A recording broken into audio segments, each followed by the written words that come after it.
in the Graveyard. A short story by Anton Chekhov. The wind has got up, friends, and it is beginning to get dark. Hadn't we better take ourselves off before it gets worse? The wind was frolicking among the yellow leaves of the old birch trees, and a shower of thick drops fell upon us from the leaves. One of our party slipped on the clayey soil and clutched at a big grey cross to save himself from falling. Yegor Gryaznorukov, titular councillor and cavalier, he read. I knew that gentleman. He was fond of his wife. He wore the Stanislav ribbon and read nothing. His digestion worked well. Life was all right, wasn't it? One would have thought he had no reason to die, but alas, fate had its eye on him. The poor fellow fell a victim to his habits of observation. On one occasion, when he was listening at a keyhole, he got such a bang on the head from the door that he sustained concussion of the brain. He had a brain, and died. And here, under this tombstone, lies a man who from his cradle detested verses and epigrams. As though to mock him, his whole tombstone is adorned with verses. There is someone coming. A man in a shabby overcoat, with a shaven, bluish-crimson countenance, overtook us. He had a bottle under his arm, and a parcel of sausage was sticking out of his pocket. "Where is the grave of Mushkin, the actor?" he asked us in a husky voice. We conducted him towards the grave of Mushkin, the actor, who had died 2 years before. "You are a government clerk, I suppose?" we asked him. "No, an actor. Nowadays it is difficult to distinguish actors from clerks of the consistory. No doubt you have noticed that.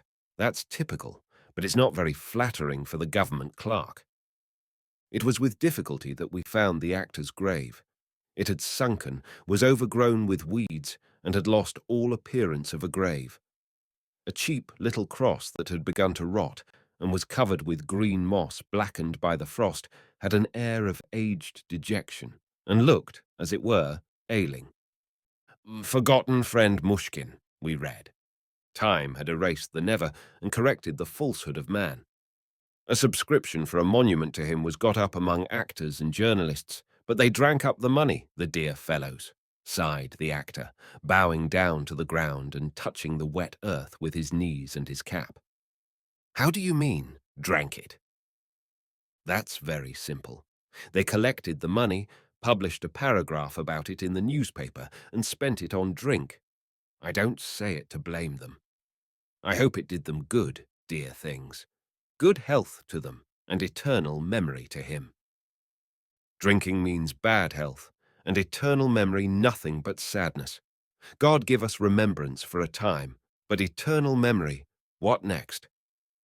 You are right there. Mushkin was a well-known man, you see. There were a dozen wreaths on the coffin, and he is already forgotten. Those to whom he was dear have forgotten him, but those to whom he did harm remember him. I, for instance, shall never, never forget him, for I got nothing but harm from him. I have no love for the deceased. What harm did he do you?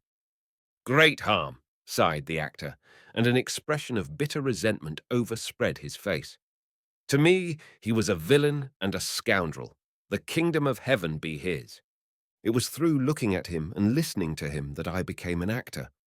By his art, he lured me from the parental home. He enticed me with the excitements of an actor's life, promised me all sorts of things, and brought tears and sorrow. An actor's lot is a bitter one. I have lost youth, sobriety, and the divine semblance. I haven't a halfpenny to bless myself with. My shoes are down at heel, my breeches are frayed and patched, and my face looks as if it had been gnawed by dogs. My head's full of free-thinking and nonsense. He robbed me of my faith, my evil genius. It would have been something if I had had talent, but as it is, I am ruined for nothing. It's cold, honoured friends. Won't you have some? There is enough for all. BRRR. Let us drink to the rest of his soul. Though I don't like him, and though he's dead, he was the only one I had in the world, the only one. It's the last time I shall visit him. The doctors say I shall soon die of drink, so here I've come to say goodbye. One must forgive one's enemies. We left the actor to converse with the dead Mushkin and went on. It began drizzling a fine, cold rain. At the turning into the principal avenue strewn with gravel, we met a funeral procession. 4 bearers wearing white calico sashes and muddy high boots with leaves sticking on them carried the brown coffin. It was getting dark and they hastened, stumbling and shaking their burden. We've only been walking here for a couple of hours, and that is the third brought in already. Shall we go home, friends?